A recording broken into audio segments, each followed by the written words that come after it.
നമോ ഭഗവതേ വാസുദേവായ. ഓം നമോ ഭഗവതേ വാസുദേവായ. ഓം നമോ ഭഗവതേ വാസുദേവായ. ഓം അജ്ഞാനതിമിരാന്തസ്യ ജ്ഞാനാഞ്ജനാശലാകയ ചക്ഷുരുന്മീലിതം യേന തസ്മൈ ശ്രീഗുരവേ നമഃ. നമോ വിഷ്ണുപാദായ കൃഷ്ണപ്രേഷ്ഠായ ഭൂതലേ ശ്രീമതേ ഭക്തിവേദാന്ത സ്വാമി ഇതി നാമിനേ. നമസ്തേ സരസ്വതേ ദേവ ഗൗരവാണി പ്രചാരിണേ നിർവിശേഷ ശൂന്യവാദി പാശ്ചാത്യ ദേശത്താരിണേ. ജയ ശ്രീ കൃഷ്ണ ചൈതന്യ പ്രഭു നിത്യാനന്ദ ശ്രീ അദ്വൈത ഗദാധര ശ്രീവാസാദി ഗൗര ഭക്തവൃന്ദ. ഹരേ കൃഷ്ണ കൃഷ്ണ കൃഷ്ണ ഹരേ ഹരേ, ഹരേ രാമ രാമ രാമ ഹരേ ഹരേ. ഹരേ കൃഷ്ണ കൃഷ്ണ കൃഷ്ണ ഹരേ ഹരേ, ഹരേ രാമ രാമ രാമ ഹരേ ഹരേ. ഹരേ കൃഷ്ണ. ശ്രീ ശ്രീ രാധാ ഗോവിന്ദ് ടെമ്പിൾ ഇസ്കോൺ ബാംഗ്ലൂരിന്റെ ഭഗവത്ഗീത ക്ലാസ്സിലേക്ക് എല്ലാവർക്കും സ്വാഗതം. അധ്യായം 1 അതിന്റെ 2ാമത്തെ ഭാഗമാണ് നമ്മളിന്ന് നോക്കാനായിട്ട് പോകുന്നത്. അപ്പൊ 1ാമത്തെ ഭാഗം നമ്മള് കണ്ടു. 25 ശ്ലോകം വരെ നമ്മൾ എടുത്തിട്ടുണ്ടായിരുന്നു അല്ലെ? 25 ശ്ലോകം വരെ നമ്മൾ എടുത്തിട്ടുണ്ടായിരുന്നു. അതില് എന്താണ് പറയുന്നത്? ജസ്റ്റ് ഒന്ന് പറഞ്ഞ എന്താ നമ്മൾ 25 ശ്ലോകത്തിലൂടെ നമ്മൾ എന്താണ് പറഞ്ഞു പോയത്? ഹരേ കൃഷ്ണ.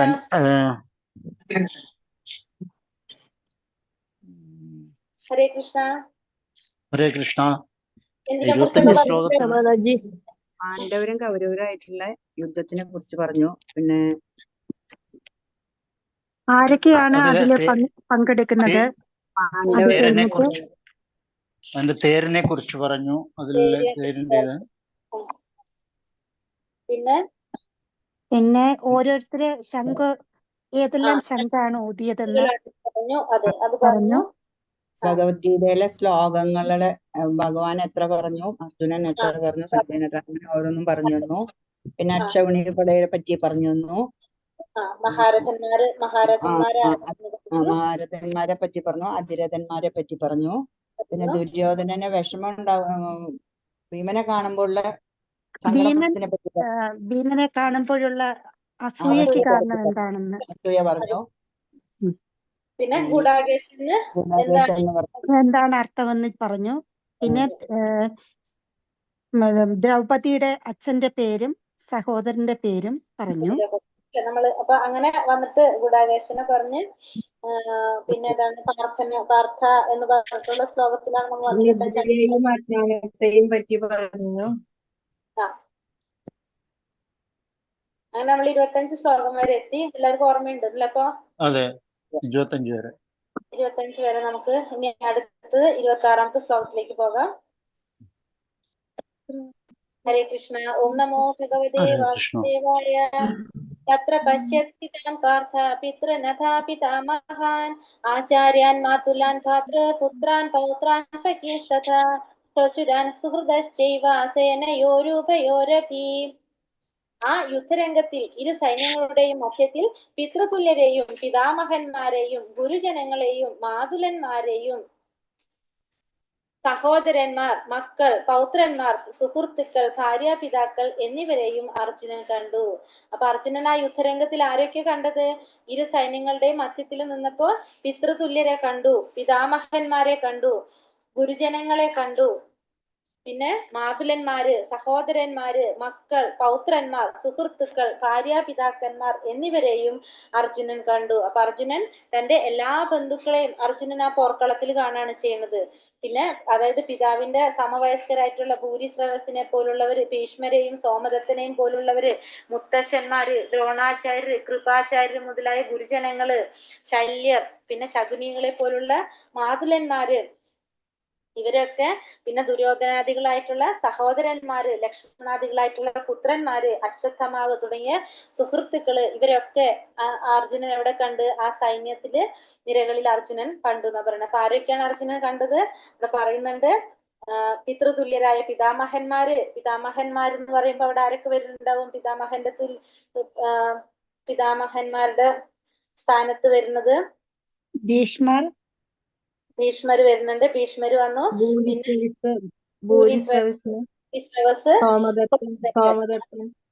പിന്നെ ഗുരുജനങ്ങള് ദ്രോണാചാര്യര്, കൃപാചാര്യര്, പിന്നെ മാതുലന്മാര് ശല്യൻ, മാതുലന്മാര്, സഹോദരന്മാര് ദുര്യോധനൊക്കെ സഹോദരന്മാരാണ് അല്ലെ. പിന്നെ മക്കൾ എന്ന് പറയുന്നത് ലക്ഷ്മണാദി പോലുള്ള പുത്രന്മാര്, പിന്നെ അശ്വത്ഥന്മാര്, കൃതവർമാവിനെ പോലുള്ള ഗുണകാംക്ഷികള്, ഇവരൊക്കെ ആര് കണ്ടു? അർജുനൻ കണ്ടു. അപ്പൊ ഈ യുദ്ധരംഗത്തില് പിതൃതുല്യരായിട്ടുള്ള പിതാമഹന്മാര്, ഗുരുജനങ്ങളെ, മാതുലന്മാര്, സഹോദരന്മാര്, മക്കള്, പൗത്രന്മാര്, സുഹൃത്തുക്കള്, ഭാര്യ പിതാക്കന്മാർ എന്നിവരെല്ലാം അവിടെ അർജുനൻ കണ്ടു എന്ന് പറയാണ്. താൻ സമേഷ്യസ്യ കൗന്ദേയ സർവാൻ ബന്ധൂനവസ്ഥിതാൻ കൃപയാ പരയാവിഷ്ടോ വിഷീദന്യതമബ്രവീത്. ഇങ്ങനെ പല വിധത്തിലും തനിക്ക് ബന്ധുക്കളായുള്ളവരെ അവിടെ കണ്ടപ്പോൾ കരുണാഭരിതനായി തീർന്ന കുന്തിപുത്രൻ പറഞ്ഞു. അപ്പൊ ഇങ്ങനെ പലതരത്തിലും തനിക്ക് ബന്ധുക്കളായിട്ടുള്ളവരെ അവിടെ കണ്ടപ്പോ അർജുനൻ പറഞ്ഞു എന്നാ പറയുന്നത്. കരുണാഭരിതനായിട്ടുള്ള അർജുനൻ പറഞ്ഞു. അർജുനൻ എന്താ പറഞ്ഞത്? അർജുന ഉവാച ദൃഷ്ടേ മം സ്വജനം കൃഷ്ണ യുയുത്സും സമുപസ്ഥിതാം ചിതന്തി മമ ഗാത്രാണി മുഖം ച പരിശുഷ്യതി. അർജുനൻ പറഞ്ഞു, യുദ്ധത്തിനൊരുങ്ങി വന്നിട്ടുള്ള ഈ ബന്ധുമിത്രാദികളെ കണ്ടിട്ട് എന്റെ അവയവങ്ങൾ തളരുന്നു, മുഖം വരളുന്നു. അപ്പൊ അർജുനൻ എന്താ പറഞ്ഞു? ഇവരൊക്കെ കണ്ടപ്പോ അർജുനന്റെ മുഖം എന്താ പറയണത്? മുഖം വരളാനും അവയവങ്ങൾ തളരാനും തുടങ്ങി. അപ്പോ യുദ്ധത്തിനൊരുങ്ങി വന്നിട്ടുള്ളവരെ കണ്ടപ്പോ, ബന്ധുമിത്രാദികളൊക്കെ കണ്ടപ്പോ അർജുനന്റെ മുഖം വരളാനും അതുപോലെ തന്നെ അവയവങ്ങളെല്ലാം തളരാനും തുടങ്ങി. പരമദിവ്യോത്തമ പുരുഷനിൽ അചഞ്ചലമായ വിശ്വാസമുള്ളവന് ദേവന്മാരുടെ ഗുണങ്ങളെല്ലാം ഉണ്ട്. എന്നാൽ ഭഗവത് ഭക്തനല്ലാത്ത ഒരാൾക്ക് വില കുറഞ്ഞ ഭൗതിക ഗുണങ്ങൾ മാത്രമേയുള്ളൂ. അയാൾ മാനസിക മേഖലകളിലൂടെ അലഞ്ഞു തിരിയുന്നത് കൊണ്ട് എങ്ങും എത്താതെ വെട്ടിത്തിളങ്ങുന്ന ഭൗതിക ശക്തിയാൽ ആകൃഷ്ടനായി പോകുമെന്നതിൽ സംശയമില്ല. ശ്രീമദ് ഭാഗവതത്തിലെ 5-ാമത്തെ സ്കന്ധത്തിലെ 18-ാം അധ്യായം 12-ാം ശ്ലോകത്തിൽ പറയാണ്, പരമദിവ്യോത്തമ പുരുഷനിൽ അചഞ്ചലമായ വിശ്വാസമുള്ളവന് ദേവന്മാരുടെ എല്ലാ ഗുണങ്ങളും ഉണ്ടാകുന്ന പറഞ്ഞു. അപ്പൊ ഭഗവാനില് അചഞ്ചലമായിട്ടുള്ള വിശ്വാസമുള്ളവന് എന്താ പറഞ്ഞ, ഭഗവാൻ വിശ്വാസമുള്ള ദേവന്മാരുടെ എല്ലാ ഗുണങ്ങളും ഉണ്ടാകും. എന്നാൽ ഭഗവത് ഭക്തനല്ലാത്ത ഒരാൾക്കോ വില കുറഞ്ഞ ഭൗതിക ഗുണങ്ങൾ മാത്രമേ ഉണ്ടാകുന്നുള്ളൂ. അപ്പൊ ഭഗവാന്റെ ദേവന്മാരുടെ ഗുണങ്ങളെല്ലാം ഉണ്ടാവുന്നത് എങ്ങനെയുള്ളവർക്കാണ്? ഭക്തന്മാർക്കാണ് ദേവന്മാരുടെ ഗുണങ്ങളെല്ലാം ഉണ്ടാകുന്നത്. അതല്ല, ഭൗതിക ഗുണങ്ങൾ ഉണ്ടാകുന്നത് ആർക്കാണ്? ഭഗവത് ഭക്തനല്ലാത്തവർക്ക് ഭൗതിക ഗുണങ്ങൾ മാത്രമേ ഉണ്ടാകുന്നുള്ളൂ. അയാൾ മാനസിക മേഖലകളിലൂടെ അലഞ്ഞു തിരിയുന്നത് കൊണ്ട് എങ്ങും എത്താതെ വെട്ടിത്തിളങ്ങുന്ന ഭൗതിക ശക്തിയാൽ ആകൃഷ്ടനായി പോകുമെന്നതിൽ സംശയമില്ല. അപ്പൊ അയാളുടെ മാനസിക മേഖലകൾ, നമ്മുടെ മാനസിക ചിന്തകളിലായിരുന്നു അല്ലെ, ആ ഭൗതികമായിട്ടുള്ള ആഗ്രഹങ്ങൾ വെച്ചുകൊണ്ട് അയാളുടെ ചിന്തകളും ആ രീതിയിൽ തന്നെയായിരിക്കും. അങ്ങനെ അലഞ്ഞു തിരിഞ്ഞുന്നത് കൊണ്ട് എന്താണ് സംഭവിക്കുന്നത്? ഭൗതിക ശക്തിയാൽ ആകൃഷ്ടനായി പോകുമെന്നതിന് യാതൊരു സംശയവും ഇല്ല. ആ വ്യക്തി ഈ ഭൗതികതയിലുള്ള ആ ശക്തി കൊണ്ട് ഭൗതികമായിട്ടുള്ള ആഗ്രഹങ്ങളിൽ മുഴുകിപ്പോകുമെന്നുള്ളതിന് യാതൊരു സംശയവും ഇല്ല. അനുകമ്പയും സഹതാപവും അവർക്കെല്ലാം മരണം അടുത്തതോർത്ത് ഈ പ്രതികരണം ഉണ്ടായത് ദൗർബല്യം കൊണ്ടല്ല, മൃദുല ഹൃദയത്വം കൊണ്ടാണ്. അത് ശുദ്ധനായ ഭഗവത് ഭക്തനിൽ സ്വാഭാവികമാണ്. അനുകമ്പയും സഹതാപവും അവർക്കെല്ലാം മരണം അടുത്തതോർത്ത് ഈ പ്രതികരണം ഉണ്ടായത് ദൗർബല്യം കൊണ്ടല്ല, മൃദുല ഹൃദയത്വം കൊണ്ടാണെന്ന് പറഞ്ഞപ്പോ അർജുനന് ദൗർബല്യം ഉണ്ടായത് എന്തുകൊണ്ടാണ്? ദൗർബല്യം കൊണ്ടല്ല, മൃദുല ഹൃദയത്വം കൊണ്ടാണ് അർജുനന് അനുകമ്പയും സഹതാപവും തോന്നിയത്. കാരണം ശുദ്ധനായിട്ടുള്ള ഒരു ഭക്തന് സ്വാഭാവികമായിട്ടുള്ള കാര്യമാണിത്. അപ്പൊ ഭക്തന്മാർക്ക് മറ്റുള്ളവരോടൊക്കെ എപ്പോഴും എന്തായിരിക്കും ഉണ്ടാവുക? അനുകമ്പയും സഹതാപം ആയിരിക്കും ഉണ്ടാവുക. അർജുനൻ ഒരു ഭക്തൻ, ശുദ്ധ ഭക്തനാണ് ഭഗവാന്റെ. അതുകൊണ്ട് തന്നെ അർജുനന്റെ അർജുനന്റെ ഉള്ളിലായ ഒരു പ്രതികരണം ഉണ്ടായത് എന്താണ്? അർജുനന്റെ മൃദുല ഹൃദയത്വം കൊണ്ടാണ് എന്നിവിടെ എടുത്തു പറയുകയാണ്. വേപതുശ്ച ശരീരേ മേ രോമഹർഷശ്ച ജായതേ ഗാണ്ഡീവം സംസദേ ഹസ്തത്യക്തൈവ പരിദഹ്യതേ. എന്റെ ശരീരം വിറയ്ക്കുകയും രോമാഞ്ചമുണ്ടാവുകയും ചെയ്യുന്നു. എന്റെ വില്ല് ഗാണ്ഡീവം കയ്യിൽ നിന്ന് വഴുതുന്നു, തൊലി ചുട്ടുനീറുന്നു. എന്താ പറയണത്? എന്റെ ശരീരം വിറയ്ക്കുകയും രോമാഞ്ചമുണ്ടാവുകയും ചെയ്യുന്നു. അപ്പൊ അർജുനന്റെ ശരീരം വിറയ്ക്കാനും രോമാഞ്ചമുണ്ടാവാനും തുടങ്ങി. കാരണം പിന്നെന്താ പറഞ്ഞ, എന്റെ വില്ല്, അതായത് അർജുനന്റെ വില്ല് ഏതാണ്? ഗാണ്ഡീവം. അത് കയ്യിൽ നിന്ന് വഴുതുന്നു, തൊലി ചുട്ടുനീറുന്നു. അപ്പൊ അർജുനൻ ഇതൊക്കെ സംഭവിക്കാൻ എന്താ കാരണം? ഒരിക്കലും വിചാരിക്കാത്തവരാണ് ഇവിടെ കണ്ടത്. അർജുനൻ യുദ്ധകളത്തിൽ കണ്ടത്. അപ്പൊ അർജുനൻ ഒരിക്കലും ചിന്തിച്ചിട്ടുണ്ടായിരുന്നില്ല ഇവരൊക്കെ ഈ പിതാമഹന്മാരും ഗുരുജനങ്ങളും മാതുലന്മാരും പിതൃതുല്യരായവരൊക്കെ ആ യുദ്ധകളത്തിൽ ഉണ്ടാകുന്ന അർജുനൻ ചിന്തിച്ചിരുന്നില്ല. അപ്പൊ അർജുനൻ ഇപ്പോ ആ രണ്ട് സൈന്യത്തിന്റെ സെന്ററിൽ തേര് കൊണ്ട് നിർത്താൻ പറഞ്ഞു. അങ്ങനെ നിർത്തിയപ്പോ ഇവരെയൊക്കെ കണ്ടപ്പോ അർജുനന്റെ ശരീരം വിറയ്ക്കാനും രോമാഞ്ചം ഉണ്ടാകാനും തുടങ്ങി. ഒപ്പം തന്നെ കയ്യിലുള്ള ഗാണ്ഡീവം വഴുതി വീണു, തൊലി ചുട്ടു നീറുന്നു. ശരീരത്തിന് വിറയും രോമാഞ്ചവും രണ്ട് കാരണങ്ങൾ കൊണ്ടുണ്ടാകാം. ഒന്ന് ആധ്യാത്മികമായിട്ടുള്ള അനുഭൂതി കൊണ്ടും ഭൗതിക സാഹചര്യങ്ങളിൽ നിന്നുണ്ടാകുന്ന ഭയം കൊണ്ടും. അപ്പൊ രണ്ട് തരത്തിൽ നമുക്ക് ശരീരത്തിന് വിറയും രോമാഞ്ചവും ഒക്കെ ഉണ്ടാകും. ഒന്ന് എങ്ങനെയാണ്? ആധ്യാത്മികമായിട്ടുള്ള അനുഭൂതി കൊണ്ട്, ആനന്ദ അനുഭൂതി കൊണ്ട് ചിലവർക്ക് എന്തുണ്ടാവാം, ശരീരത്തിൽ രോമാഞ്ചം സംഭവിക്കാം. അല്ലെങ്കിലോ ഭൗതിക സാഹചര്യങ്ങളിൽ ഭയമുണ്ടെങ്കിലും നമുക്ക് എന്ത് സംഭവിക്കാം, ശരീരത്തിന് വിറയും രോമാഞ്ചവും ഉണ്ടാകാം. ഇവിടെ എന്തുകൊണ്ടാണ് അർജുനന് ഉണ്ടാവാൻ കാരണം? അർജുനൻ എന്തുകൊണ്ടാണ് അത് ഉണ്ടായത്? അർജുനന്റെ ശരീരത്തില് വിറയും രോമാഞ്ചം ഉണ്ടായത് എന്തുകൊണ്ടാണ്? അർജുനൻ വിചാരിക്കാത്തൊരു കണ്ടപ്പോൾ അല്ലെ, അർജുനനെ സംബന്ധിച്ച് അർജുനൻ ചിന്തിച്ചിട്ടുണ്ടായിരുന്നില്ല ഇവരൊക്കെ മറുവശത്ത് ഇവരെയൊക്കെ കണ്ടപ്പോഴാണ് അർജുനന് സംഭവിച്ചത്. രോമാഞ്ചവും വിറയിലും ഉണ്ടാവാൻ കാരണം മറുവശത്ത് തന്റെ ബന്ധുമിത്രാദികളൊക്കെ കണ്ടപ്പോഴാണ് അർജുനനായൊരു രോമാഞ്ചവും ശരീരം വിറയലും ഉണ്ടാവുന്നത്. ഗാണ്ഡീവം എന്ന തന്റെ പ്രശസ്തമായ ധനുസ് കയ്യിൽ നിന്ന് ഊർന്നു വീഴുന്നതും ഹൃദയത്തിലെ നീറ്റൽ തൊലിപ്പുറത്ത് അനുഭവപ്പെടുന്നതും അദ്ദേഹത്തിനുണ്ടായ അസ്വസ്ഥതയുടെ മറ്റു ലക്ഷണങ്ങളാണ്. പിന്നെ അടുത്ത ലക്ഷണം എന്താണ് വന്നത്? കയ്യിലുള്ള ഗാണ്ഡീവം, അതായത് അർജുനന്റെ ധനുസ്, അത് കയ്യിൽ നിന്ന് ഊർന്നു വീഴുന്നു. ഹൃദയത്തിലെ നീറ്റൽ തൊലിപ്പുറത്ത് അനുഭവപ്പെടുന്നതും അദ്ദേഹത്തിനുണ്ടായ അസ്വസ്ഥതയുടെ മറ്റ് ലക്ഷണങ്ങളാണ്. ഇവയെല്ലാം ജീവിതത്തെ കുറിച്ചുള്ള ഭൗതിക ചിന്താഗതികൾ മൂലമുണ്ടായവയാണ്. അപ്പൊ ഇതൊക്കെ എന്തുകൊണ്ടാണ് ഉണ്ടാകുന്നത്? ജീവിതത്തിലെ ഭൗതികമായ ചിന്താഗതികൾ മൂലമാണ് ഈ സംഭവങ്ങളെല്ലാം ഉണ്ടാകുന്നത്. കാരണം തന്റെ ബന്ധുക്കളാണ് എന്നുള്ളൊരു ഭൗതികമായിട്ടുള്ള അറ്റാച്ച്മെന്റ്, അതുകൊണ്ടാണ് അർജുനൻ ഈ തരത്തിലുള്ള ചിന്താഗതികളെല്ലാം ഉണ്ടായതെന്ന് പറയാണ് ഇവിടെ. നച്ചാ ശക്നോമ്യവസ്ഥാതും ഭ്രമതീവ ച മേ മനഃ നിമിത്താനി ച പശ്യാമി വിപരീതാനി കേശവ. എനിക്കിപ്പോൾ ഉറച്ചു നിൽക്കാൻ കൂടി സാധിക്കുന്നില്ല, ഞാൻ എന്നെ തന്നെ മറന്നു പോകുന്നു, മനസ്സ് ചുറ്റിക്കറങ്ങുന്നു. അല്ലയോ കൃഷ്ണ, കേശവ, കേശി എന്ന അസുരനെ വധിച്ചവൻ, ദൗർഭാഗ്യ ലക്ഷണങ്ങളാണ് ഞാൻ എമ്പാടും കാണുന്നത്. എനിക്കിപ്പോൾ ഉറച്ചു നിൽക്കാൻ കൂടി സാധിക്കുന്നില്ല. അപ്പൊ അർജുനൻ എന്താ പറയണത്? എനിക്കിപ്പൂടെ ഉറച്ചു നിൽക്കാൻ കൂടി സാധിക്കുന്നില്ല, ഞാൻ എന്നെ തന്നെ മറന്നു പോകുന്നു, മനസ്സ് ചുറ്റിക്കറങ്ങുന്നു. അല്ലയോ കൃഷ്ണ, കേശവ എന്നാണ് വിളിക്കുന്നത് ഭഗവാനോട് അല്ലെ. കേശവ, കേശി എന്ന അസുരനെ വധിച്ചതുകൊണ്ട് ദൗർഭാഗ്യ ലക്ഷണങ്ങളാണ് ഞാൻ എമ്പാടും കാണുന്നത്. ഉറച്ചു നിൽക്കാൻ കൂടി സാധിക്കുന്നില്ല എന്ന് പറയണം അർജുനന്. കാരണം എന്തുകൊണ്ടാണ്? വികാര വിക്ഷേപം കൊണ്ട്. അർജുനന് ഇവരെ പറ്റി ഉള്ള ഒരു പ്രയാസം കൊണ്ട് എന്താ പറയണത്? എനിക്ക് അവിടെ ഉറച്ചു നിൽക്കാൻ കൂടി സാധിക്കുന്നില്ല എന്നാണ് പറയുന്നത്. പിന്നെ ആത്മവിസ്മൃതി എന്താണ്? മനോദൗർബല്യം കൊണ്ട്, മനസ്സിന്റെ ആ ദൗർബല്യം കൊണ്ടാണ് എന്ത് സംഭവിക്കുന്നത്? ഇത്തരത്തിലുള്ള നമ്മൾ ഈ പറഞ്ഞ എന്താ പറയാ പ്രയാസങ്ങളെല്ലാം അർജുനന് സംഭവിക്കുന്നത്. കൃഷ്ണന്റെ ഇച്ഛാനുസാരം അർജുനൻ തന്റെ യഥാർത്ഥത്തിൽ ഉണ്ടാകേണ്ടതായ സ്വാർത്ഥ താല്പര്യങ്ങളിലുള്ള അജ്ഞത പ്രകടിപ്പിക്കുന്നു. കൃഷ്ണന്റെ ഇച്ഛാനുസരണമാണ് ഇവിടെ പ്രവർത്തിക്കുന്നത് അർജുനൻ. കാരണം ഭഗവാൻ ആരാണ്? ഋഷികേശനാണ് അല്ലെ. നമ്മുടെ ഇന്ദ്രിയങ്ങളെ കൺട്രോൾ ചെയ്യാൻ ആർക്ക് സാധിക്കാണ്? ഭഗവാന് സാധിക്കും.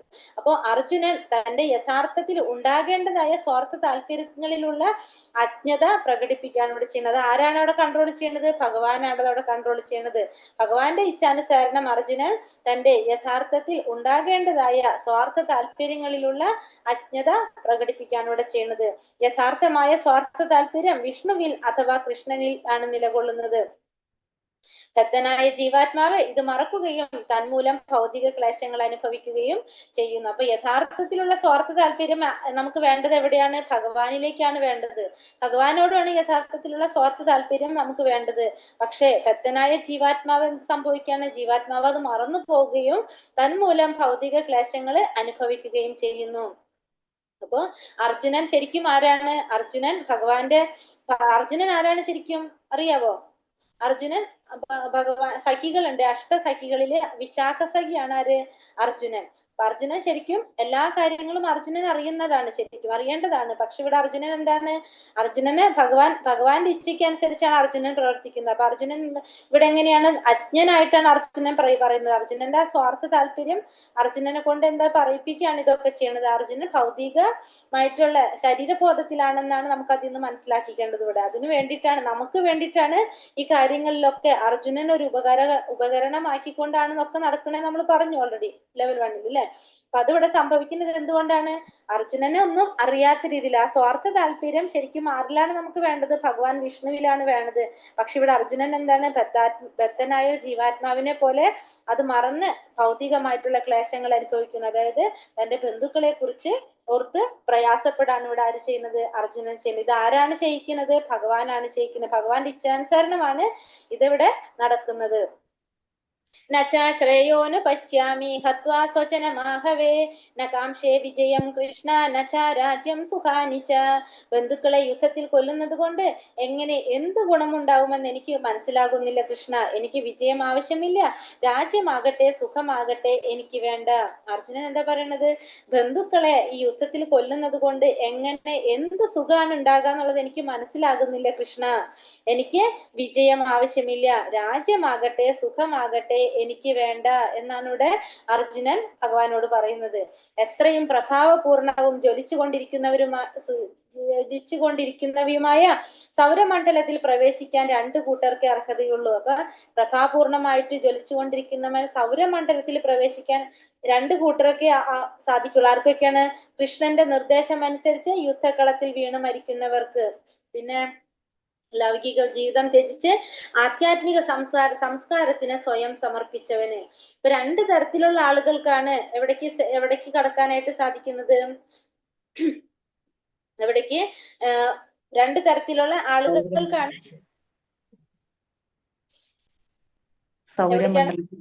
സൗരമണ്ഡലത്തിലേക്ക് കടക്കാനായിട്ട്. എത്രയും വീഡിയോ ഓഫ് ആണല്ലോ, ഓഫ് ചെയ്തതാ മാതാജി, അത് നെറ്റ് പ്രോബ്ലം ഉണ്ട്, അതുകൊണ്ട് ഓഫ് ചെയ്തിട്ട്, അല്ലെങ്കിൽ പിന്നെ കേൾക്കുണ്ടാവില്ല. അപ്പൊ എന്താ പറഞ്ഞത്, എത്രയും പ്രഭാപൂർണവും ജ്വലിച്ചുകൊണ്ടിരിക്കുന്നതുമായ സൗരമണ്ഡലത്തിൽ പ്രവേശിക്കാനായിട്ട് 2 കൂട്ടരൊക്കെ അർഹതയുള്ള എന്ന് പറയുന്നത്. ഒന്നെങ്ങനെയാണ്, കൃഷ്ണന്റെ നിർദ്ദേശം അനുസരിച്ച് യുദ്ധക്കളത്തിൽ വീണ് മരിക്കുന്നവനും, പിന്നെ ലൗകിക ജീവിതം ത്യജിച്ച് ആധ്യാത്മിക സംസ്കാരത്തിന് സ്വയം സമർപ്പിച്ചവനും. അർജുനൻ എങ്ങനെയാണ്, അർജുനൻ ഇവിടെ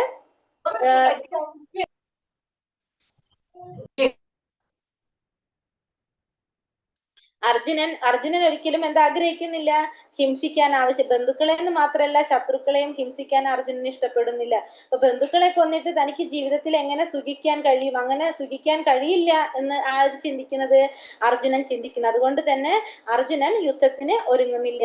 എങ്ങനെയാ പറയണത്, വിശപ്പ് തോന്നാത്ത ഒരാള് ഭക്ഷണം പാകം ചെയ്യാൻ ഇഷ്ടപ്പെടാത്തതുപോലെ നിരാശ കൊണ്ട് കാട്ടിൽ പോയി ഏകാന്ത ജീവിതം നയിക്കാനാണ് ആരാഗ്രഹിക്കുന്നത്, അർജുനൻ ഉദ്ദേശിക്കുന്നത്. അതായത് വിശപ്പ് തോന്നാത്ത ഒരാൾക്ക് ഭക്ഷണം ഉണ്ടാക്കാനായിട്ട് താല്പര്യം ഉണ്ടാവില്ല. അതേപോലെ നിരാശ കൊണ്ട് കാട്ടിൽ പോയിട്ട് ഏകാന്ത ജീവിതം നയിക്കാനാണ് ആഗ്രഹിക്കുന്നത്, ഉദ്ദേശിക്കുന്നത്, അർജുനൻ ഇവിടെ ഉദ്ദേശിച്ചിരിക്കുന്നത്. അർജുനൻ ആരാണ്, ഒരു ക്ഷത്രിയനാണ്. ക്ഷത്രിയൻ എന്ന നിലയ്ക്ക് അദ്ദേഹത്തിന്റെ ധർമ്മം യുദ്ധം ചെയ്യുക എന്നുള്ളതാണ്. ആ ക്ഷത്രിയൻ ഒരിക്കലും യോജിക്കാത്ത ഒരു കാര്യമാണ് അർജുനൻ ഇവിടെ ചിന്തിക്കുന്നത്. അർജുനൻ രാജ്യം വേണ്ട, രാജ്യത്തിന്റെ ആവശ്യമില്ല, രാജ്യം വേണ്ട എന്നാണ് ഇവിടെ ആഗ്രഹിക്കുന്നത് അർജുനൻ. കാരണം ഇവരെ ഹിംസിക്കാനോ ഇവരായിട്ട് യുദ്ധം ചെയ്യാനോ അർജുനൻ ഒരിക്കലും ആഗ്രഹിക്കുന്നില്ല.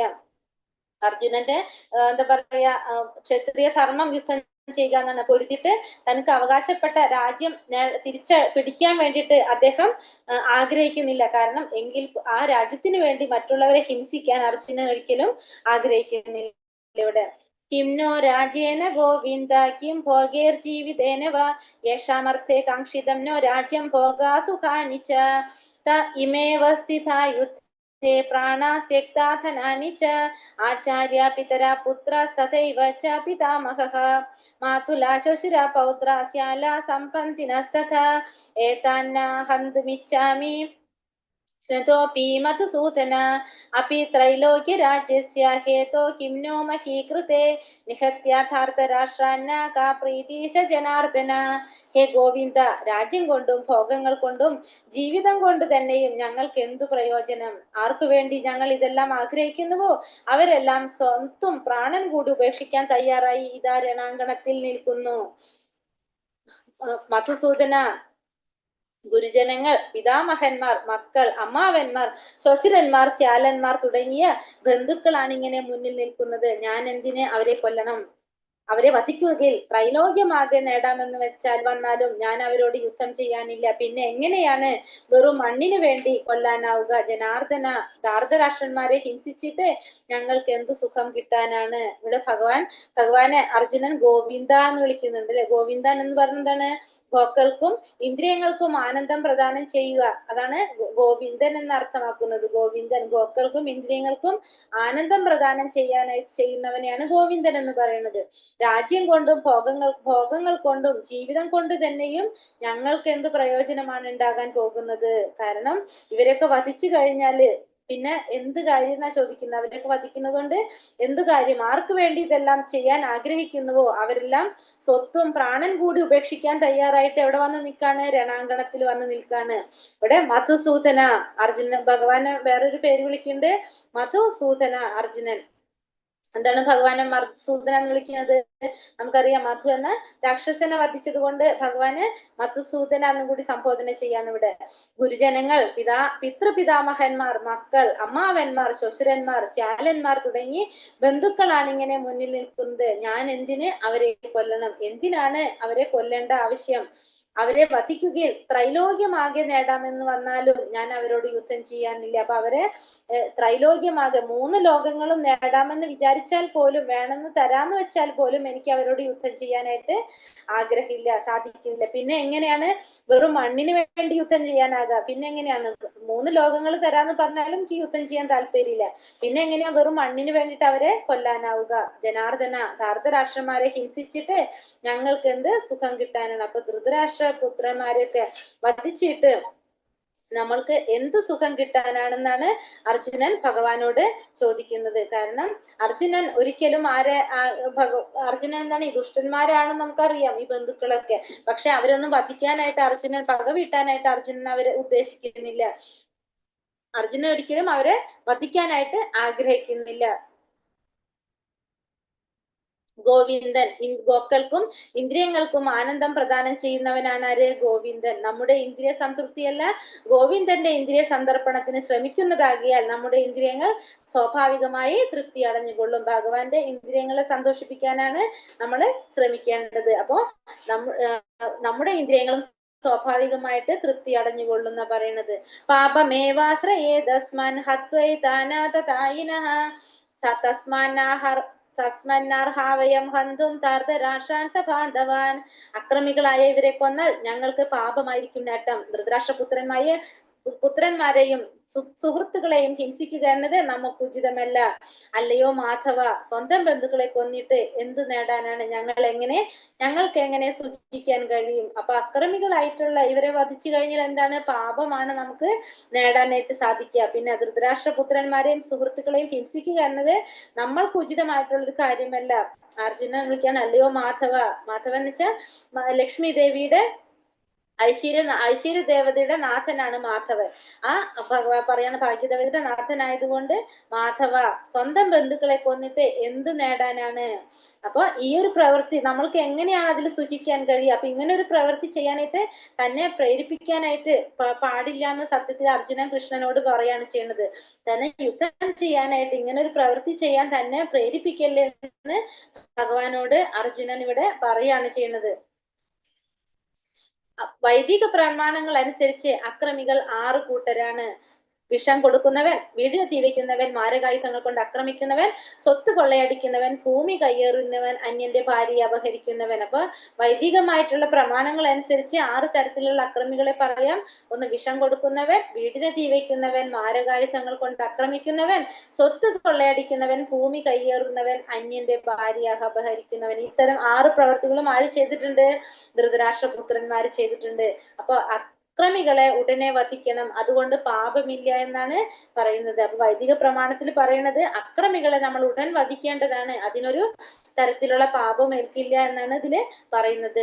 യത്യപേതേന പശ്യന്തി ലോപോപഹത ചേതസഃ കുലക്ഷയ കൃതം ദോഷം മിത്രദ്രോഹേ ച പാതകം കഥം നാന്യയമസ്മാഭിः പാപാദാസ്മന്ന വർത്തിതും കുലക്ഷയ കൃതം ദോഷം പ്രപശ്യദ്ഭിർജനാർദ്ദന. ജനാർദ്ദന, ലോഭാവേശം കൊണ്ട് ഇവർ ഹിംസയിലും സുഹൃത്തുക്കളോട് പൊരുതുന്നതിലും ദോഷം കാണുന്നില്ലെങ്കിലും കുലക്ഷയത്തിൽ നിന്നുണ്ടാകുന്ന ആപത്തുകളെ കുറിച്ചുള്ള അറിവുള്ള നമ്മൾ ഈ പാപകർമ്മങ്ങളിൽ എന്തിനു വ്യാപൃതരാകണം? ഇവിടെ ജനാർദ്ദന എന്നാണ് അർജുനൻ ഭഗവാനെ സംബോധന ചെയ്യുന്നത്. അപ്പൊ ജനാർദ്ദനൻ എന്ന് വെച്ചിട്ടുണ്ടെങ്കിൽ പരിപാലിക്കുന്നവനാണ് അല്ലെ. ജനാർദ്ദനൻ എന്ന് വെച്ചിട്ടുണ്ടെങ്കിൽ എല്ലാവരെയും പരിപാലിക്കുന്നവൻ, സംരക്ഷിക്കുന്നവനാണ് ആര്? ഭഗവാൻ ജനാർദ്ദനൻ. ജനാർദ്ദന, ലോഭാവേശം കൊണ്ട് ഇവർ ബന്ധുഹിംസയിലും സുഹൃത്തുക്കളോട് പൊരുതുന്നതിലും ദോഷം കാണുന്നില്ലെങ്കിലും കുലക്ഷയത്തിൽ നിന്നുണ്ടാകുന്ന ആപത്തുകളെ കുറിച്ചുള്ള അറിവുള്ള നമ്മൾ ഈ പാപകർമ്മങ്ങളിൽ എന്തിനു വ്യാപൃതരാകണം? അപ്പൊ നമുക്കറിയാം ധൃതരാഷ്ട്രപുത്രന്മാര്, ദുര്യോധനാദികൾ എന്തുകൊണ്ടാണ് ഇവരായിട്ട് യുദ്ധം ചെയ്യാനായിട്ട് പോകുന്നത്? കാരണം അവർക്ക് ലോഭത്തിലുള്ള ആഗ്രഹം കൊണ്ടാണ്, ആ സ്ഥാനമാനങ്ങളോടുള്ള ആഗ്രഹം കൊണ്ട്, അത്യാഗ്രഹം കൊണ്ടാണ് അവർ യുദ്ധത്തിന് പുറപ്പെടുന്നത്. അപ്പൊ അവർക്കത് അറിയില്ലെങ്കിലും നമുക്കറിയാലോ എന്നാണ് ആര് പറയുന്നത്? അർജുനൻ ഭഗവാനോട് ചോദിക്കുന്നത്. ഇങ്ങനെ കുലക്ഷയത്തിൽ നിന്നുണ്ടാകുന്ന ആപത്തുകളെ കുറിച്ചുള്ള അറിവ് നമ്മൾക്ക് ഉണ്ട്, അപ്പൊ നമ്മൾ എന്തിനാണ് ഈ പാപകർമ്മങ്ങളിൽ ഏർപ്പെടാനായിട്ട് പോകുന്നത്? അവർക്കറിയില്ലെങ്കിലും നമ്മൾ ആ ദുഷ്ഫലങ്ങളെ മുഴുവൻ കാണേണ്ടതല്ലേ എന്ന് അർജുനൻ ഭഗവാനോട് ചോദിക്കാണ്. വെല്ലുവിളിയുടെ ദുഷ്ഫലങ്ങളെ പറ്റി മറ്റു കക്ഷികൾ പൂർണ്ണമായി ഗ്രഹിച്ചിരിക്കുകയില്ലെന്ന് അദ്ദേഹം വിചാരിക്കുന്നു. അർജുനൻ ആ ദുഷ്ഫലങ്ങളെ മുഴുവൻ കാണുന്നുണ്ട്, അതുകൊണ്ട് അദ്ദേഹത്തിന് ഈ വെല്ലുവിളി സ്വീകരിക്കാൻ കഴിഞ്ഞില്ല. അപ്പൊ അർജുനൻ ഈ തരത്തിലുള്ള എല്ലാ ദുഷ്ഫലങ്ങളും മനസ്സിലാക്കുന്നുണ്ട്, അത് കാണുന്നുണ്ട്. അതുകൊണ്ട് തന്നെ അർജുനൻ എന്ത് ചെയ്യാൻ ആഗ്രഹിക്കുന്നില്ല? ഈ വെല്ലുവിളി സ്വീകരിക്കാനായിട്ട് ആഗ്രഹിക്കുന്നില്ല. ഇങ്ങനെ ഇരുവശവും ചിന്തിച്ചു നോക്കി അർജുനൻ യുദ്ധം ചെയ്യേണ്ട എന്ന് തീരുമാനിക്കുകയാണ്. അപ്പൊ അങ്ങനെ രണ്ട് സൈഡിനെ കുറിച്ചും ആലോചിച്ച് അർജുനൻ എന്ത് വിചാരിക്കാണ്? യുദ്ധം ചെയ്യണ്ട എന്നുള്ളൊരു നിലപാടിലേക്ക് അർജുനൻ എത്താണ്. കുലക്ഷയേ പ്രണശ്യന്തി കുലധർമാ സനാതനഃ ധർമ്മേ നഷ്ടേ കുലം കൃഷ്ണ അധർമ്മോഭിഭവത്യുത. വംശം നശിക്കുന്നതോടുകൂടി ഏറെ കാലമായി പുലർത്തി പോന്ന കുലധർമ്മങ്ങൾ നശിക്കുന്നു. അങ്ങനെ ധർമ്മം നശിക്കുമ്പോൾ വംശത്തിൽ ശേഷിക്കുന്നവർ അധാർമിക കൃത്യങ്ങൾ ഏർപ്പെടുന്നു. അപ്പൊ വംശം നശിക്കുന്നതോടുകൂടി എന്താ സംഭവിക്കുന്നത്? ഏറെ കാലമായിട്ട് പുലർത്തി പോരുന്ന കുലധർമ്മങ്ങളൊക്കെ നശിക്കും. അങ്ങനെ ധർമ്മം നശിക്കുമ്പോഴോ വംശത്തിൽ ശേഷിക്കുന്നവർ അധാർമിക കൃത്യങ്ങളിൽ ഏർപ്പെട്ടു പോകും. അപ്പൊ കുടുംബാചാരങ്ങളിൽ പലതരത്തിലുള്ള ആചാരങ്ങൾ നിലനിർത്തി പോരുന്നുണ്ടാവും, അല്ലെ നടത്തി പോരുന്നുണ്ടാവും, പുലർത്തി പോരുന്നുണ്ടാവും. അപ്പൊ ഇതൊക്കെ എന്ത് സംഭവിക്കാണ്? ഇതിനൊക്കെ നാശം സംഭവിക്കും വംശം നശിച്ചു കഴിഞ്ഞാൽ. അങ്ങനെ ധർമ്മം നശിക്കുമ്പോൾ വംശത്തിൽ ശേഷിക്കുന്നവർ അധാർമികമായിട്ടുള്ള കൃത്യങ്ങളിലെല്ലാം ഏർപ്പെട്ടു പോകും. ജനനം മുതൽ മരണം വരെ തുടരുന്ന ശുദ്ധീകരണ പ്രക്രിയ തലമുതിർന്നവരുടെ ചുമതലയിൽ നടത്തുന്നു. അവരെയെല്ലാം മൃതിയടഞ്ഞാൽ ശുദ്ധീകരണത്തിന് വേണ്ടിയുള്ള കുടുംബാചാരങ്ങൾ നിലച്ചേക്കാൻ. അപ്പൊ നമുക്കറിയാം നമ്മളുടെ കുടുംബത്തിലൊക്കെ മുതിർന്നവരാണല്ലേ, തലമുതിർന്നവരാണ് ശുദ്ധീകരണത്തിന് വേണ്ടിയിട്ടുള്ള കുടുംബാചാരങ്ങളൊക്കെ പാലിക്കുന്നതും എന്താ പറയാ ചെയ്യുന്നതൊക്കെ അവരായിരിക്കും. അപ്പൊ ഇങ്ങനെ ജനനം മുതൽ മരണം വരെ തുടരുന്ന ഇത്തരം ശുദ്ധീകരണ പ്രക്രിയകൾ തലമുതിർന്നവരുടെ നേതൃത്വത്തിലാണ്, ചുമതലയിലാണ് നടത്തപ്പെടുന്നത്. പക്ഷെ അവരൊക്കെ മരണപ്പെട്ടു പോയി കഴിഞ്ഞാലോ ഇതൊക്കെ ചെയ്യാനായിട്ട് ആളില്ലാതാവും. ശേഷിച്ച ഇളം തലമുറക്കാർ അധാർമിക സ്വഭാവം കൈക്കൊള്ളുകയും അങ്ങനെ ആത്മീയ മുക്തിക്കുള്ള അവസരം നഷ്ടപ്പെടുത്തുകയും ചെയ്യും. അപ്പോൾ ബാക്കിയുള്ള ഇളം തലമുറക്കാർ എന്ത് ചെയ്യും? ആധാർമിക സ്വഭാവം കൈക്കൊള്ളുന്നു. ഈ പറഞ്ഞ ശുദ്ധീകരണ പ്രക്രിയകളൊന്നും അവർ ചെയ്യുന്നില്ല. അങ്ങനെ ആത്മീയ മുക്തിക്കുള്ള അവസരം നഷ്ടപ്പെടുത്തുകയും ചെയ്തേക്കാം. അതുകൊണ്ട് വംശപിതാക്കൾ ഒരിക്കലും വധാർഹരല്ല. അപ്പൊ അതുകൊണ്ട് അർജുനൻ എന്താ പറയണത്? വംശപിതാക്കൾ, മുതിർന്നവര് ഒരിക്കലും എന്തല്ലാന്ന് പറയുന്നത്? വധാർഹരല്ല, അവരെ വധിക്കാനായിട്ട് ഒരിക്കലും പാടില്ല എന്നുള്ളത് അർജുനൻ പറയാണ്. അധർമാഭിഭവാത് കൃഷ്ണ പ്രദുഷ്യന്തി കുലസ്ത്രീയഃ സ്ത്രീഷു ദുഷ്ണാസു വാഷ്ണേയ ജായതേ വർണ്ണസങ്കരഃ. അല്ലയോ കൃഷ്ണ, കുലത്തിൽ അധർമ്മം മുന്നിട്ട് നിന്നാൽ സ്ത്രീകൾ ദുഷിച്ചു പോകും. അല്ലയോ വൃഷ്ണികുലത്തിൽ പിറന്നവനെ, സ്ത്രീത്വം ദുഷിച്ചാൽ ആർക്കും വേണ്ടാത്ത കുട്ടികൾ ജനിക്കുന്നു. അപ്പൊ അധർമ്മം മുന്നിട്ട് നിന്നാൽ എന്താ സംഭവിക്കുന്നത്? സ്ത്രീകളൊക്കെ നശിച്ചു പോകും. അപ്പോഴോ സ്ത്രീകൾ നശിച്ചു പോയാൽ ആർക്കും വേണ്ടാത്ത കുട്ടികൾ ജനിക്കും. അല്ലയോ വൃഷ്ണികുലത്തിൽ പിറന്നവനെ എന്ന് പറഞ്ഞിട്ട് പറയാണ്, എല്ലാം നശിച്ചു പോകും. സ്ത്രീകൾ നശിച്ചു പോയി കഴിഞ്ഞാലോ ആർക്കും വേണ്ടാത്ത കുട്ടികൾ ജനിക്കുന്ന. വർണ്ണാശ്രമ ധർമ്മത്തിന്റെ വ്യവസ്ഥകൾ സ്ത്രീകളുടെ ചാരിത്രത്തെയും വിശ്വാസ്യതയെയും ആശ്രയിച്ചിരിക്കുന്നു. അപ്പൊ വർണ്ണാശ്രമ കർമ്മത്തിന്റെ വ്യവസ്ഥകൾ എങ്ങനെയാ പറയുന്നത്? സ്ത്രീകളുടെ ചാരിത്രത്തെയും വിശ്വാസ്യതയും എല്ലാം ആശ്രയിച്ചാണ് നിലനിൽക്കുന്ന. സ്ത്രീകൾ സ്വതന്ത്രകളായി പുരുഷന്മാരുമായി ഇടപെടുകയും പ്രവർത്തിക്കുകയും ചെയ്ത് അനാവശ്യമായ ജനപ്പെരുപ്പം ഉണ്ടാക്കിയേക്കാം. ഉത്തരവാദിത്തമില്ലാത്ത പുരുഷന്മാരും സമൂഹത്തിൽ വ്യഭിചാരാസക്തി വളർത്തി ജനപ്പെരുപ്പത്തിന് വഴിവെക്കും. മനുഷ്യവർഗത്തെ യുദ്ധവും പകർച്ചവ്യാധിയും അടിക്കടി ക്ഷയിപ്പിക്കാൻ തുടങ്ങും. അപ്പൊ ഇതേപോലെ തന്നെ ഇപ്പൊ ഇങ്ങനത്തെ രീതിയിലുള്ള പ്രശ്നങ്ങൾ ഉണ്ടായിക്കഴിഞ്ഞാൽ വർണ്ണാശ്രമ ധർമ്മത്തിന്റെ വ്യവസ്ഥകൾ ഇതൊന്നും ശരിയായ രീതിയിൽ പാലിക്കാതെ വന്നു കഴിഞ്ഞാൽ എന്താണ് അതിൻ്റെതായിട്ടുള്ള കുറെ ബുദ്ധിമുട്ടുകൾ ഉണ്ടാകുന്ന പറയുന്ന വംശത്തില് അവിടെ ഉണ്ടാകുന്ന പറയുന്നത്. അപ്പൊ അത് ഒക്കെ എന്ത് സംഭവിക്കാണ്? മനുഷ്യവർഗത്തിനെ നാശത്തിലേക്ക് നയിക്കാണ് ചെയ്യുന്നത്. അത് ക്ഷയിക്കാനായിട്ട് മനുഷ്യവർഗം ക്ഷയിക്കാനും പല രീതിയിലുള്ള പ്രശ്നങ്ങളും സമൂഹത്തിൽ ഉണ്ടാകുമെന്ന് അർജുനൻ ആരോട് പറയാണ്? ഭഗവാനോട് ഓർമ്മപ്പെടുത്താണ് ചെയ്യുന്നത്.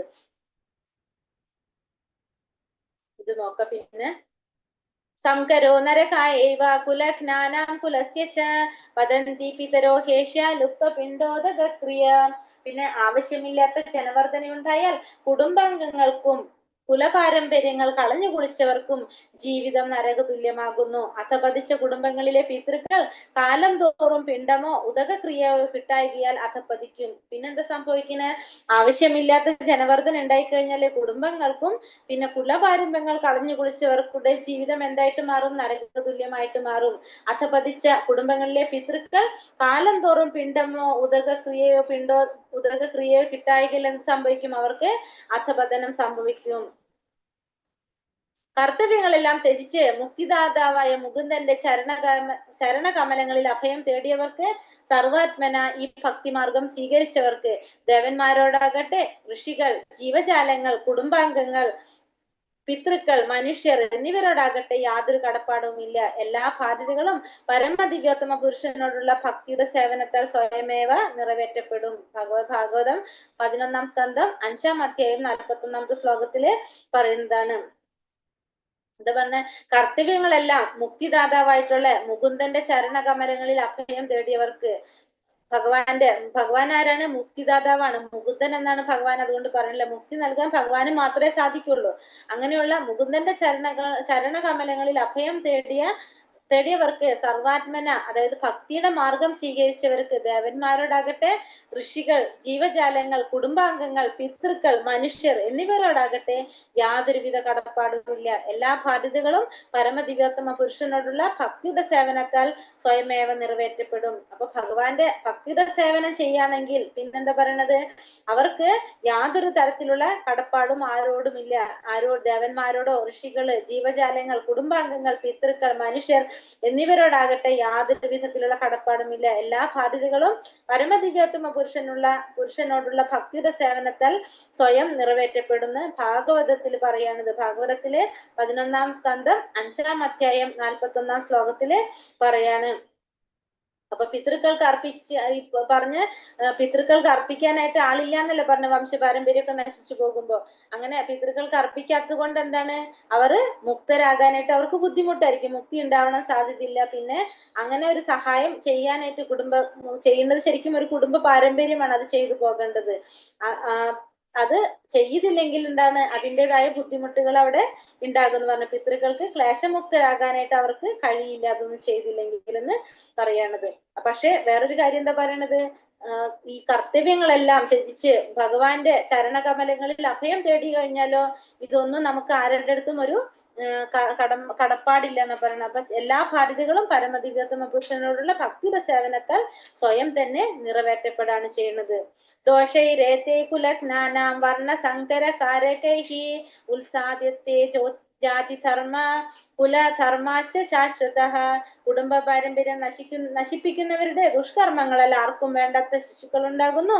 തന്മൂലം എല്ലാ തരത്തിലുള്ള സാമൂഹ്യ പുരോഗമന പ്രവർത്തനങ്ങളും ക്ഷേമ പ്രവർത്തനങ്ങളും പാടെ നശിച്ചു പോകുന്നു.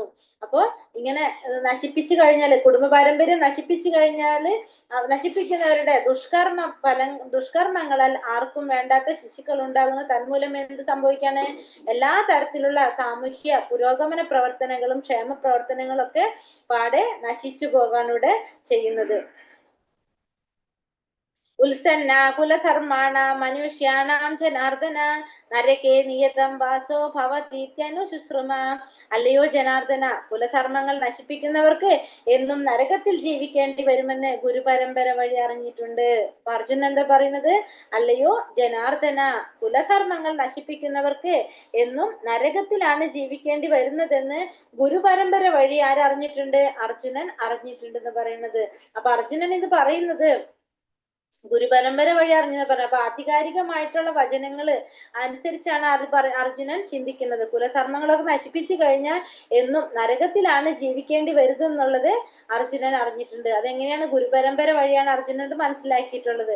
സ്വന്തം അനുഭവത്തെ മുൻനിർത്തിക്കൊണ്ടല്ല, ആധികാരികമായിട്ടുള്ള വചനങ്ങളെ പ്രമാണമാക്കിയാണ് അർജുനൻ വാദിക്കുന്നത്. അതാണ് ശരിയായ ജ്ഞാനം നേടാനുള്ള മാർഗം. അപ്പൊ എന്തൊരു ജ്ഞാനം നേടാനുള്ള ഏറ്റവും നല്ല മാർഗം ഏതാണ്?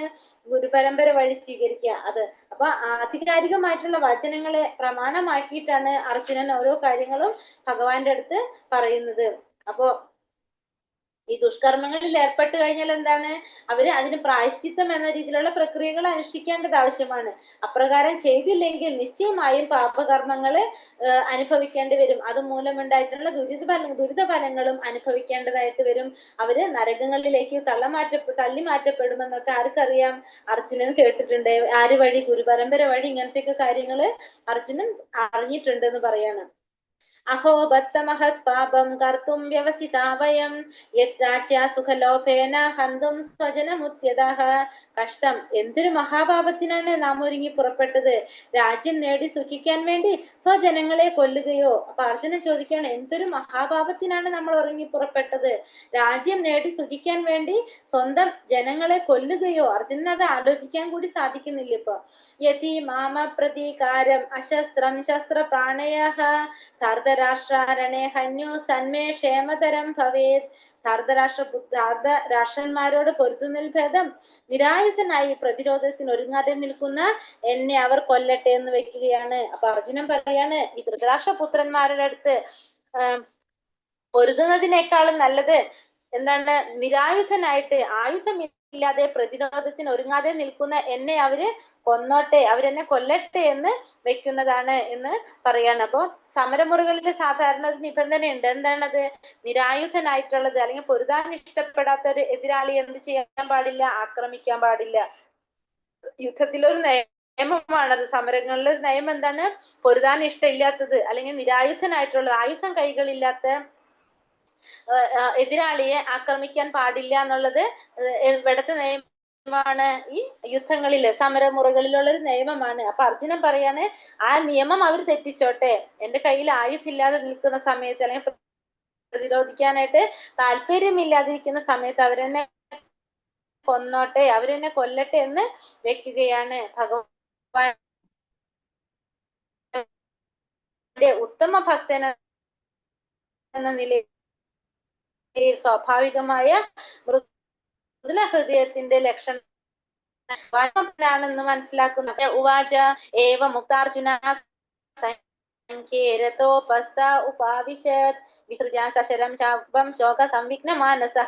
സഞ്ജയൻ പറഞ്ഞു, അർജുനൻ രണാങ്കണത്തിൽ വെച്ച് ഇത്രയും പറഞ്ഞിട്ട് വില്ലും ശരങ്ങളും താഴെയിട്ട് അത്യന്തം ദുഃഖിതനായി തേരിലിരിപ്പായി. ഇപ്പൊ സഞ്ജയൻ എന്താ പറഞ്ഞത്? അർജുനൻ ഇത് പറഞ്ഞു, ഇത്രയും കാര്യങ്ങൾ പറഞ്ഞുകൊണ്ട് ഭഗവാനോട് പറഞ്ഞുകൊണ്ട് രണാങ്കണത്തിൽ വെച്ച് ഇത്രയും പറഞ്ഞ് വില്ലും ശരങ്ങളും താഴെയിട്ട് അത്യന്തം ദുഃഖിതനായി തേരിലിരിപ്പായി. ദയാലുവും മൃദുല ഹൃദയനും ഭഗവത് സേവന നിരതനുമായ അദ്ദേഹം ആത്മജ്ഞാനത്തിന് അർഹൻ തന്നെയാണ്. അപ്പൊ എന്താ പറയുന്നത് ഇവിടെ? അർജുനൻ ഈ ആത്മജ്ഞാനം നേടാനായിട്ട് അർഹനാണ്. കാരണം അർജുനന്റെ സ്വഭാവമാണ് പറഞ്ഞത്. ദയാലുവാണ്, മൃദുല ഹൃദയനാണ്, ഭഗവാന്റെ സേവനാനിരതമാണ്. ഭഗവാന്റെ സേവന നിരതനുമായിട്ടുള്ള അദ്ദേഹം ആത്മജ്ഞാനം നേടാനായിട്ട് അർഹൻ തന്നെയാണ് എന്നിവിടെ പറയാണ്. അർജുനന്റെ വിശുദ്ധ ഗുണങ്ങൾ നീ പറയല്ലേ? അർജുനന്റെ വിശുദ്ധ ഗുണങ്ങൾ ഏതൊക്കെയാ പറഞ്ഞ? ത്രൈലോക്യം. ഒന്ന് ഫസ്റ്റ് മൃദുല ഹൃദയത്വം നമ്മൾ പറഞ്ഞു. മൃദുല ഹൃദയത്താണ് മറ്റുള്ളവരെ ഉപദ്രവിക്കാനോ മറ്റുള്ളവരുടെ യുദ്ധം ചെയ്യാനായിട്ട് ആരാ ആഗ്രഹിക്കുന്നില്ല? അർജുനൻ ആഗ്രഹിക്കുന്നില്ല. അർജുനൻ ഒരിക്കലും യുദ്ധം ചെയ്യാനായിട്ട് ആഗ്രഹിക്കുന്നില്ല. കാരണം തന്റെ ബന്ധുക്കളൊക്കെ കണ്ടപ്പോ അർജുനന്റെ അവയവങ്ങൾ തളരുന്നു, മുഖം വരളുന്നു എന്നാണ് പറഞ്ഞത് ഈ ലോകത്തില്. അത് അർജുനന്റെ ആ മൃദുല ഹൃദയത്തിന്റെ ഒരു ലക്ഷണമാണ് നമ്മൾ അവിടെ അർജുനൻ 3 ലോകങ്ങൾ നേടിയാലും ശരി ഇവരെ വധിക്കാനായിട്ട് അർജുനൻ തയ്യാറല്ല. അക്രമികളെ കൊല്ലുന്നതിൽ പാപമില്ലാഞ്ഞിട്ട് കൂടി അവരുടെ തെറ്റ് പൊറുക്കാൻ ആര് തയ്യാറായി? അർജുനൻ തയ്യാറായി. നമ്മൾ പറഞ്ഞു 6 തരത്തിലുള്ള അക്രമികളെ വധിക്കുന്നത് കൊണ്ട് പാപമില്ലാന്ന്. പക്ഷെ എന്നിട്ടും അർജുനൻ എന്താണ്? അവരെ വധിക്കാനായിട്ട് ആഗ്രഹിക്കുന്നില്ല. യുദ്ധം ചെയ്യേണ്ട കടപ്പാട് നിരസിക്കേണ്ട അപകടത്തിൽ പോലും ദുഷ്ഫലങ്ങളെ കണക്കാക്കുന്നു. അപ്പൊ യുദ്ധം ചെയ്യേണ്ട കടപ്പാട് നിരസിക്കേണ്ട അപകടങ്ങള് അങ്ങനത്തെ സമയത്ത് പോലും എന്താണ് അർജുനൻ ദുഷ്ഫലങ്ങളെയാണ് കണക്കാക്കുന്നത്.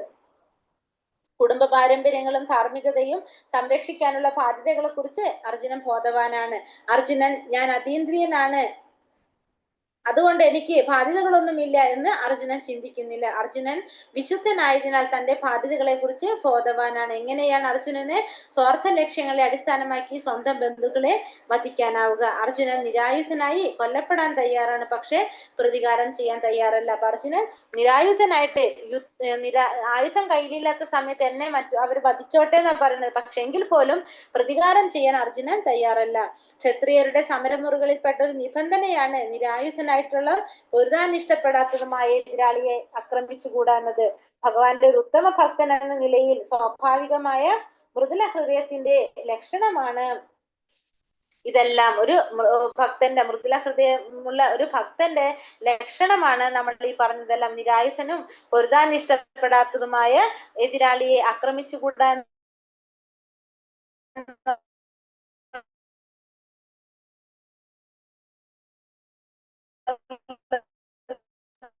കേൾക്കണില്ല കേട്ടോ മാതാജി. ഒരു നിയമമാണ്. പക്ഷെ ഒരു ഉത്തമ ഭക്തൻ എന്ന നിലയിൽ പറഞ്ഞത് ആർക്കും കേൾക്കുന്നില്ലേ? ഹരേ കൃഷ്ണ.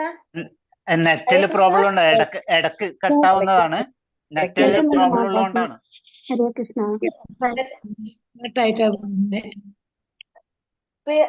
കേട്ടില്ല? എന്നിട്ട് കുറച്ച് കേട്ടു, കുറച്ച് കേൾക്കുന്നില്ല. ഇപ്പൊ ഓക്കെ. ഇപ്പൊ ഓക്കെയോ? ആ അപ്പൊ വില്ലും ശരങ്ങളും താഴെയിട്ട്, അതായത് ഒരിക്കൽ ഉയർത്തിയ വില്ല് താഴെ വെക്കില്ല എന്ന പ്രതിജ്ഞ പോലും ലംഘിച്ചുകൊണ്ട് എന്താ ചെയ്തത്? വില്ലും ശരങ്ങളും താഴെയിട്ട് അർജുനൻ തേരിലിരിപ്പായി എന്നാ പറയണത് അല്ലെ? അപ്പൊ ദയാലുവും മൃദുല ഹൃദയനും ഭഗവത് സേവന നിരതനുമായ അദ്ദേഹം ആത്മജ്ഞാനത്തിന് അർഹൻ തന്നെയാണെന്ന് പറയാണ്. ഇനി നാമം പറയാണ് ഓരോരുത്തരുടെയും, കൃഷ്ണന്റെയും അർജുനന്റെയും ഭീമന്റെ ഒക്കെ. കൃഷ്ണൻ എല്ലാവരെയും ആകർഷിക്കുന്നവനാണ്. കൃഷ്ണൻ എന്ന വാക്കിന്റെ അർത്ഥം എന്താണ്? സർവ ആകർഷകൻ. എല്ലാവരെയും ആകർഷിക്കുന്നവനാണ് ആര്? കൃഷ്ണൻ. സർവ ഇന്ദ്രിയങ്ങളുടെയും ഉടമയാണ് ഋഷികേശൻ. അതുകൊണ്ടാണ് ഭഗവാന് ഋഷികേശൻ എന്ന് പറയുന്നത്. ലക്ഷ്മിപതി ആയതുകൊണ്ട് മാധവൻ എന്നറിയപ്പെടുന്നു. ച്യുതി അഥവാ വീഴ്ച പറ്റാത്തവനായതുകൊണ്ട് അച്യുതൻ എന്നറിയപ്പെടുന്നു. മധു എന്ന രാക്ഷസനെ കൊന്നതുകൊണ്ട് മധുസൂദനൻ എന്നും, ഗോക്കൾക്കും ഇന്ദ്രിയങ്ങൾക്കും ആനന്ദം പകർന്നു നൽകുന്നത് കൊണ്ട് ഗോവിന്ദൻ എന്നും, വസുദേവ പുത്രനാകയാൽ വാസുദേവൻ എന്നും, ദേവകിയെ അമ്മയായി സ്വീകരിച്ചത് കൊണ്ട് ദേവകി നന്ദനൻ എന്നും, വൃന്ദാവനത്തിൽ ബാല്യകാല കേളികളാൽ യശോദയെ ആനന്ദിപ്പിച്ചത് കൊണ്ട് യശോദാനന്ദനൻ എന്നും, അർജുനന്റെ തേര് തെളിച്ചത് കൊണ്ട് പാർത്ഥ സാരഥി എന്നും, കേശി എന്ന അസുരനെ വധിച്ചത് കൊണ്ട് കേശവൻ എന്നും, ജീവജാലങ്ങളുടെ രക്ഷകൻ അല്ലെങ്കിൽ പരിപാലകൻ ആയതുകൊണ്ട് ജനാർദ്ദനൻ എന്നും ആരറിയപ്പെടാണ്? ഭഗവാൻ അറിയപ്പെടുന്നു. ഭഗവാന്റെ കുറെ നാമങ്ങളുണ്ട്, അതിൽ കുറച്ച് നാമങ്ങളാണ് ഇവിടെ പറഞ്ഞിരിക്കുന്നത്. പിന്നെ ധനത്തെ ജയിച്ചവനായതുകൊണ്ട് അർജുനൻ ധനഞ്ജയൻ എന്നറിയപ്പെടുന്നു. രാജസൂയ യജ്ഞം നടക്കുന്ന സമയത്ത് രാജസൂയ യജ്ഞത്തിന് വേണ്ട ധനം സമാഹരിച്ചു കൊടുക്കുന്നത് ആരാണ്? അർജുനനാണ്. അതുകൊണ്ട് തന്നെ അർജുനനെ ധനത്തെ ജയിച്ചവനായതുകൊണ്ട് ധനഞ്ജയൻ എന്നൊരു പേരും ആർക്കുണ്ട്? അർജുനനുണ്ട്.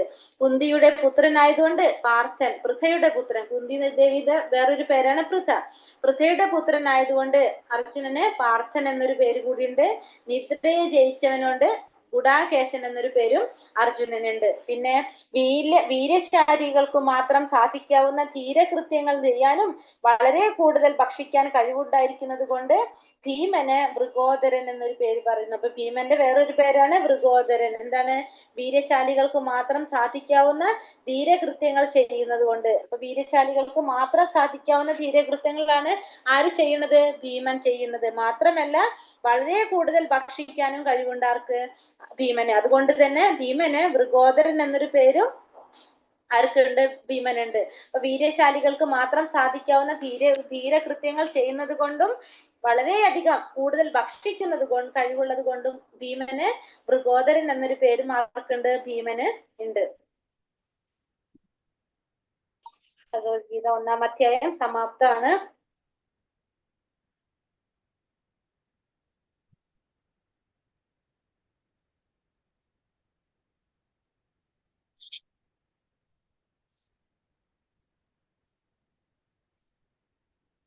കുരുക്ഷേത്ര എന്താ പറയാ, സമൂഹത്തിന്റെ നാശത്തിനെ കുറിച്ച്, സമൂഹത്തിലെ നാശം സംഭവിക്കുന്നത്, മുതിർന്നവരെ ഹനിച്ചു കഴിഞ്ഞാൽ എന്താണ്? കുലനാശം സംഭവിക്കും. അപ്പൊ നാശം സംഭവിക്കും. പിന്നെ കുലധർമ്മങ്ങൾ നശിച്ചു കഴിഞ്ഞാല് വൈദിക ആചാരങ്ങളൊക്കെ അവസാനിക്കും.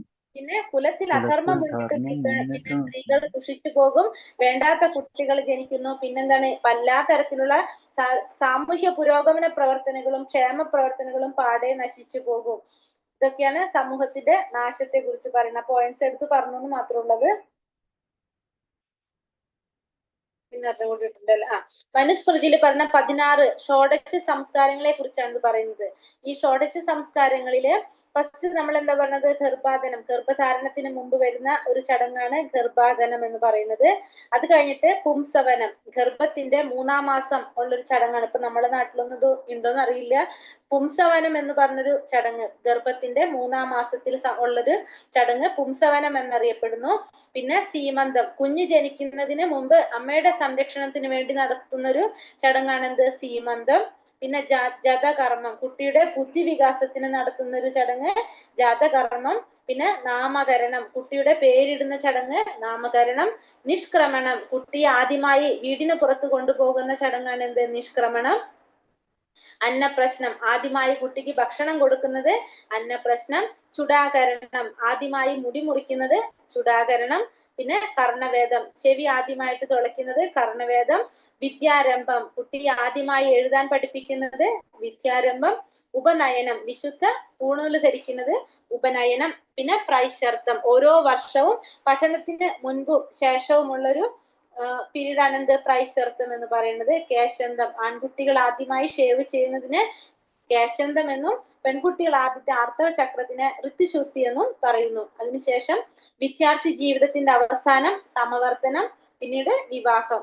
പിന്നെ ലാസ്റ്റ് വന്നിട്ട് അന്ത്യേഷ്ടി, അന്ത്യസംസ്കാര കർമ്മങ്ങൾ. ഇതാണ് മനുസ്മൃതിയിൽ പറയുന്ന 16 സംസ്കാരങ്ങൾ. 40 സംസ്കാരങ്ങളുണ്ട്. അതിൽ ഏറ്റവും പ്രധാനപ്പെട്ട 16 എണ്ണാണ് ഇതിൽ പറഞ്ഞിരിക്കുന്നത്. ഇതാണ് നമ്മുടെ 16 ഷോഡശ സംസ്കാരങ്ങൾ എന്നാണ് അത് പറയുന്നത്. എന്തേലും വിട്ടുണ്ടായിരുന്നു നമ്മള്?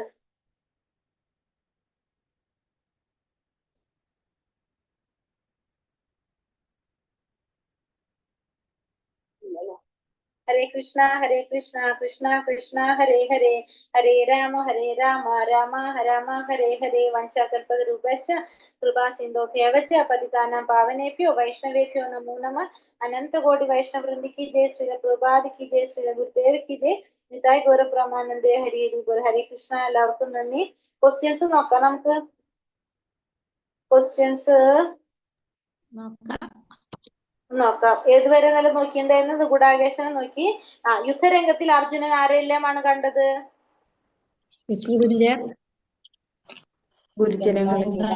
പിതൃതുല്യരെയും പിതാമഹരെയും ഗുരുജനങ്ങളെയും ആചാര്യന്മാർ മാതാപിതാക്കളെയും സഹോദരന്മാരെയും മക്കൾ പൗത്രന്മാർ സുഹൃത്തുക്കൾ ഭാര്യാപിതാക്കൾ സുഹൃത്തുക്കൾ ഇവരെയൊക്കെയാണ് യുദ്ധരംഗത്തില് അർജുനൻ കണ്ടത് അല്ലെ.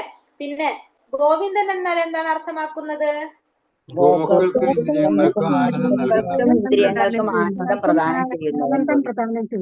ആനന്ദം പ്രദാനം ചെയ്യുന്നത് കൊണ്ട് ഗോവിന്ദൻ എന്ന് പറയും.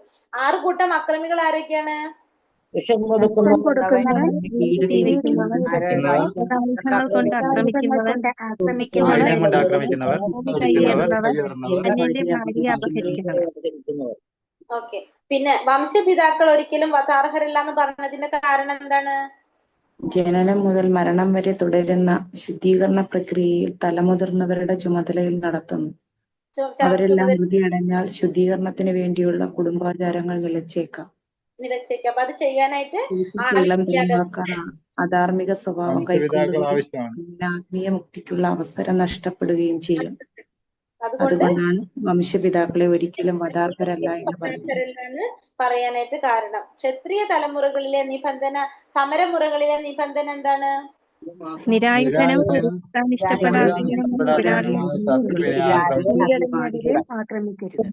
ആക്രമിക്കാനായിട്ട് പാടുള്ളതല്ല. ഭീമനെ വൃഗോദരൻ എന്ന് പറയാൻ കാരണം എന്താണ്? മാത്രം സാധിക്കുന്ന വീരകൃത്യങ്ങൾ ചെയ്യാനും വളരെ കൂടുതൽ മൃഗോദരൻ എന്ന് വിളിക്കും. ഭക്ഷിക്കുന്നത് കൊണ്ടും ഭീമൻ എന്ത് പറയുന്നത്? വൃഗോദരൻ എന്ന് പറയുന്നത്. ഭീമൻ അങ്ങനെ ഒരു പേരുള്ളത് അതുകൊണ്ടാണ് വൃഗോദരൻ എന്നൊരു പേര് ഭീമനുണ്ട്. പിന്നെന്താണ്? പിന്നെ പാണ്ഡവരുടെ വിജയത്തിന്റെ അടയാളങ്ങൾ ഏതൊക്കെയാണ്? ഭഗവാനോടുള്ള വിശ്വാസം, കുരുക്ഷേത്രം, വെള്ളക്കുതിരകൾ കൊണ്ട് വെള്ളക്കുതിര പൂട്ടിയ തേര്, അഗ്നിദേവൻ സമർപ്പിച്ച തേര്, മൂന്ന് ലോകങ്ങളിലെയും കൊടി അടയാളം, ഹനുമാന്റെ കൊടി, അത് കൃഷ്ണാർജുനന്മാരുടെ അടയാളം ഉണ്ടാകുന്നത്. ഞാനിന്ന് പറഞ്ഞിട്ടില്ല, നിങ്ങൾക്ക് ഓർമ്മയുണ്ടോ എന്ന് ഞാൻ നോക്കാൻ ചോദിച്ചതാണ്. ഒന്നാമത്തെ ക്ലാസ്സിലാണ് നമ്മൾ പറഞ്ഞത്, ലെവൽ 1 അത് പറഞ്ഞത് അല്ലേ? അതെ. എന്നിട്ട് അതിൽ ഏതൊക്കെയാണ് പറഞ്ഞത്? ഒന്ന് ദിവ്യമായിട്ടുള്ള രഥം, പിന്നെ കുരുക്ഷേത്ര ഭൂമി, ധർമ്മഭൂമിയാണ്. ഓർത്തോർത്ത് പറയുന്നത് ഹനുമാൻ അടയാളമായ കൊടി, ശംഖനാദം, ദിവ്യമായ ശംഖ്, ഗാന്ധീവം, മോക്ഷദ ഏകാദശി, ഭാഗ്യലക്ഷ്മി, ഭഗവാൻ. പിന്നെ ഏതാണ്? പിന്നെന്തെങ്കിലും ഉണ്ടോ? 9 പോയിന്റ്സ് ഉണ്ട് തോന്നുന്നു. അതായത് ദിവ്യമായ രഥമുണ്ട്, ദിവ്യമായ ശംഖുകളുണ്ട്, മോക്ഷദ ഏകാദശി ഉണ്ട്, ഭഗവാൻ കൃഷ്ണന്റെ സാന്നിധ്യം അല്ലെ, ഋഷികേശനായിട്ടുള്ള ഭഗവാനുണ്ട്, പിന്നെ വെള്ളക്കുതിര ഭാഗ്യലക്ഷ്മി ഉണ്ട്, പിന്നെ ദിവ്യമായിട്ടുള്ള രഥം നമ്മൾ പറഞ്ഞു, പിന്നെ ഹനുമാന്റെ കൊടിയടയാളം, വെള്ളക്കുതിരയെ കൂട്ടിയ ഏകാദശി, പിന്നെ കുരുക്ഷേത്രം ധർമ്മഭൂമിയാണ്. ധർമ്മഭൂമിയാണ്. പെട്ടെന്നായി. ഇനിയുണ്ടോ? ഒരെണ്ണം കൂടി ഉണ്ട് തോന്നുന്നുണ്ടല്ലോ. ഏതോ ഏകാദശി, മോക്ഷദ ഏകാദശി അല്ലേ പറഞ്ഞു. പിന്നെ എന്തെങ്കിലും രക്തജീവിതം പറഞ്ഞു. കാരണം അർജുനൻ പറഞ്ഞിട്ടുണ്ടായിരുന്നു, അർജുനല്ല ദുര്യോധനൻ പറഞ്ഞു, എനിക്ക് വേണ്ടി യുദ്ധം ചെയ്യാനായിട്ട് ജീവൻ കളയാനായിട്ടില്ലേ ആരൊക്കെയാണ് വന്നിരിക്കുന്നതെന്നാ പറയുന്നത്. അപ്പൊ അത് ആർക്ക് ഗുണമായിട്ടാണ് വരുന്നത്? അവിടെ ഇവരൊക്കെ മരിക്കും എന്നുള്ളത് ആര് പറയാണ്? ദുര്യോധനൻ പറയാണ്. അപ്പൊ അത് അർജുനന്റെ വിജയത്തിന്റെ ഒരു ലക്ഷണമായിട്ടാണ് പറയുന്നത്. അത് പിന്നെ വന്നിട്ട് യുദ്ധം ചെയ്യാതിരിക്കാൻ അർജുനൻ പറയുന്ന കാരണങ്ങൾ ഏതൊക്കെയാണ്? പാപം കിട്ടും, പിന്നെ മൃദുല ഹൃദയത്വം, ഭൗതിക സുഖാനുഭവങ്ങൾ, പാപം, കുടുംബ പാരമ്പര്യം, തീരുമാനമെടുക്കാൻ പറ്റാത്ത അവസ്ഥ, ധർമ്മം നശിക്കും. ഇതൊക്കെയാണ് അർജുനൻ എന്ത് പറഞ്ഞത്. അതുകൊണ്ടൊന്നും യുദ്ധം ചെയ്യണ്ട എന്നാണ് ആര് ചിന്തിക്കുന്നത്? അർജുനൻ